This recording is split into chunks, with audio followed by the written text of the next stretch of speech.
ఎవరు? ఈ పొట్టేళ్ళని వేసిన యువకులు. ఈ ఫ్లెక్సీ మీద ఏదో వివాదాస్పదమైన అదే సినీ డైలాగ్ ఏదైతే ఉందో అది మీకు వివాదాస్పదమైన డైలాగ్, దాన్ని పెట్టిన వాళ్ళు అని చెప్పేసి సోషల్ మీడియాలో మీ కార్యకర్తలే మీ నాయకులు 2 గంటలకు మొదలు పెట్టారు.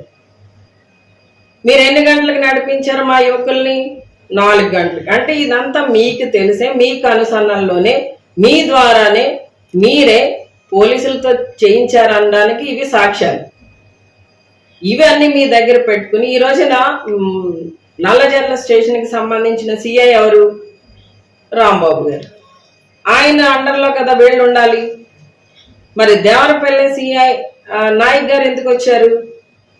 వాళ్ళు ఆయన మా యువకుల మీద, మా చోడవరం గ్రామానికి సంబంధించిన యువకుల మీద ఎందుకు 3rd డిగ్రీ ప్రయోగించవలసి వచ్చింది? ఇది కదా మేము అడిగింది. మా రాజా మాట్లాడింది ఇది కదా. దానికి మీరు సమాధానం చెప్పకుండా ఏవేవో హిస్టరీలన్నీ మాట్లాడితే మేము మాట్లాడగలమండి. హిస్టరీ లేవా? అసలు దళితుల మీద ఊచకోత కోసింది కారం చేడులో ఏ ప్రభుత్వంలో అండి? ఎవరి హయాంలో జరిగింది?